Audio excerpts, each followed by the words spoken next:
السلام علیکم ورحمۃ اللہ وبرکاتہ۔ بسم اللہ والحمد للہ والصلاة والسلام علی رسول اللہ، اما بعد۔ آسان درس صحیح بخاری میں آج ہم صحیح بخاری کی حدیث نمبر 1906 کا مطالعہ کریں گے انشاءاللہ۔ اس حدیث پر امام بخاری رحمہ اللہ نے یہ باب قائم کیا ہے، باب قول اللہ تعالی وَكُلُوا وَاشْرَبُوا حَتَّى يَتَبَيَّنَ لَكُمُ الْخَيْطُ الْأَبْيَضُ مِنَ الْخَيْطِ مِنَ الْفَجْرِ ثُمَّ أَتِمُّوا الصِّيَامَ إِلَى اللَّيْلِ۔ باب کے آگے امام بخاری رحمہ اللہ نے قرآن مجید کی ایک آیت کریمہ نقل فرمائی۔ تو یہ امام بخاری رحمہ اللہ کی عادت مبارکہ ہے کہ وہ جس مسئلے کا ذکر قرآن کریم میں موجود ہو اسی آیت کریمہ کو بس اوقات باب کی شکل میں، عنوان کی شکل میں لکھ دیتے ہیں۔ اس آیت کریمہ کا ترجمہ اللہ رب العالمین نے فرمایا کہ کھاؤ، سحری مراد ہے، سحری کھاؤ اور پیو یہاں تک کہ تمہارے لیے صبح کی سفید داری کھل جائے۔ سفید داری سے مراد صبح صادق ہے، سیاہ داری سے مراد صبح کاذب ہے۔ پھر پورے کرو اپنے روزے سورج چھپنے تک۔ اس آیت کریمہ میں اللہ رب العالمین نے روزے کا سحری اور افطاری کا وقت مقرر فرمایا ہے۔ اللہ اکبر۔ پہلے ہم حدیث پڑھتے ہیں، پھر بات سمجھ آ جائے گی۔ صحیح بخاری حدیث نمبر 1916 ہے۔ سیدنا عدی بن حاتم رضی اللہ تعالیٰ عنہ نے بیان کیا کہ جب یہ آیت نازل ہوئی کہ کھل جائے تمہارے لیے سفید داری سیاہ داری سے واضح ہو جائے، سفید داغا سیاہ داغے سے واضح ہو جائے، جب یہ آیت کریمہ نازل ہوئی تو میں نے ایک سیاہ داغا لیا اور ایک سیاہ داغا لیا اور ایک سفید داغا لیا اور دونوں کو تکیہ کے نیچے رکھ لیا۔ اللہ اکبر۔ اور رات کو میں دیکھتا رہا، مجھ پر ان کے رنگ واضح نہ ہوئے۔ جب صبح ہوئی تو میں رسول اللہ صلی اللہ علیہ وسلم کی خدمت میں حاضر ہوا اور آپ صلی اللہ علیہ وسلم سے اس کا ذکر کیا۔ اس موقع پہ رسول اللہ صلی اللہ علیہ وسلم نے فرمایا کہ اس سے تو رات کی تاریکی اور دن کی سفیدی مراد ہے۔ رات کی تاریکی سے مراد صبح کاذب اور دن کی سفیدی سے مراد صبح صادق۔ اللہ اکبر۔ یہ ہے آج کی حدیث۔ اللہ اکبر۔ اس حدیث کی شرح میں ائمہ محدثین نے بڑی تفصیلات لکھی ہیں۔ میں چند عام فہم چیزیں آپ کے سامنے رکھنا چاہتا ہوں۔ پہلی بات، مسلمانوں کے ہاں ابتدائی دور میں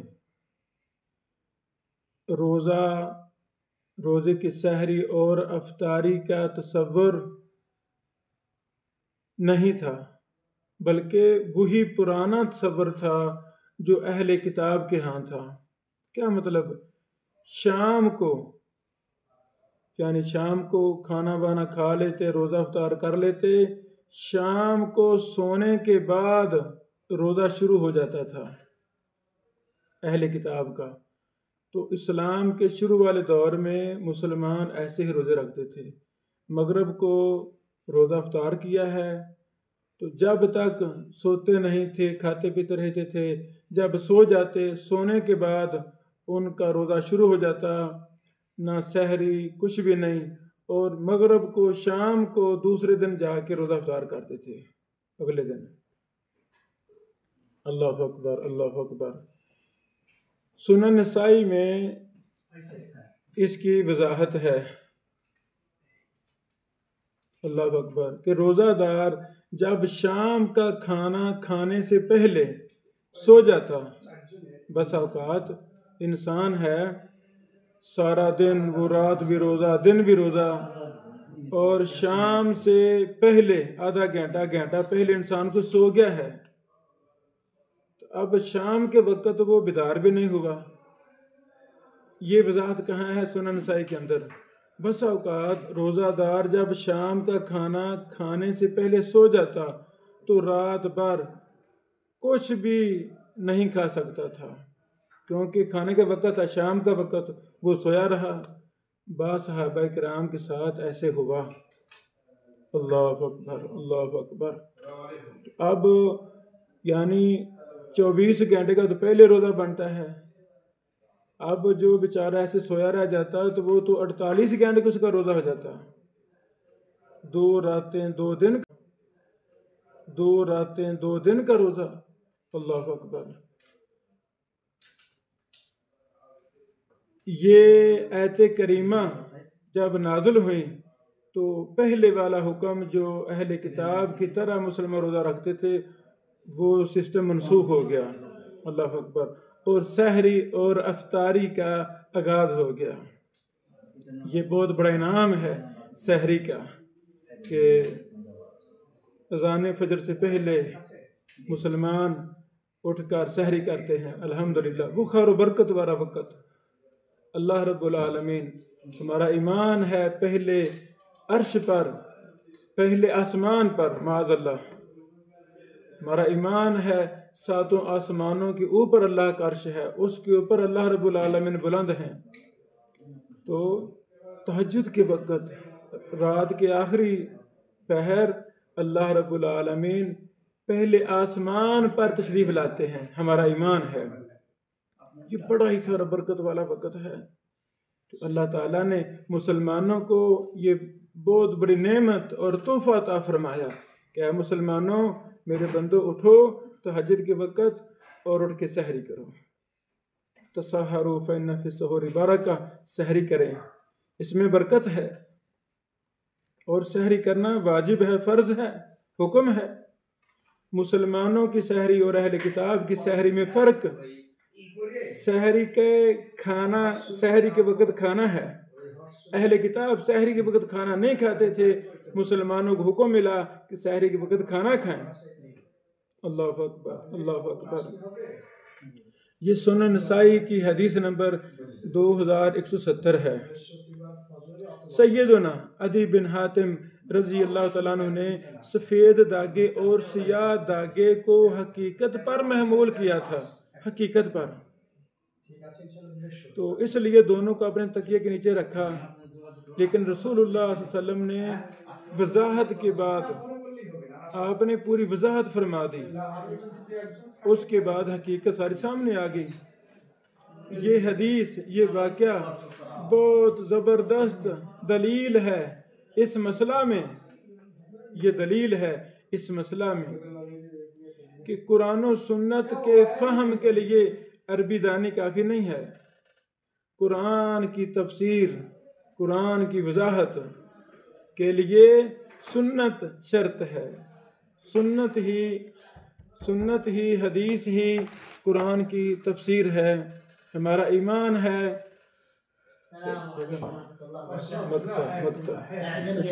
ہمارا ایمان ہے کہ قرآن کریم کی تفسیر اور شرح سنت رسول ہے۔ اللہ اکبر اللہ اکبر۔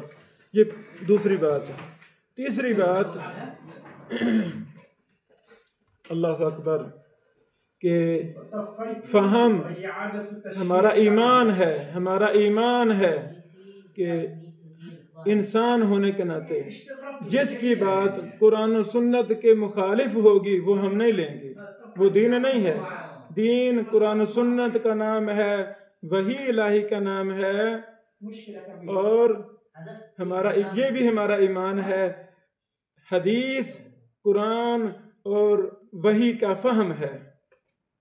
یہ بھی ہمارا ایمان ہے کہ جب رسول اللہ صلی اللہ علیہ وسلم وفات پا رہے تھے، فوت ہوئے ہیں، ہمیں مکمل دین دے کر گئے ہیں، دین کا متن بھی مکمل دے کر گئے ہیں، دین کا فہم بھی مکمل دے کر گئے ہیں، ہمارا ایمان ہے الحمدللہ، اور دین ہر لحاظ سے مکمل ہے۔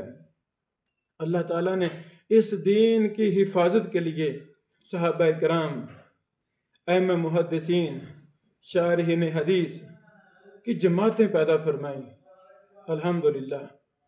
تو جس شخص کا قول، فعل، عمل قرآن و سنت کے موافق ہے وہ لیا جائے گا، جس کا قرآن و سنت کے مخالف عمل ہے وہ نہیں لیا جائے گا۔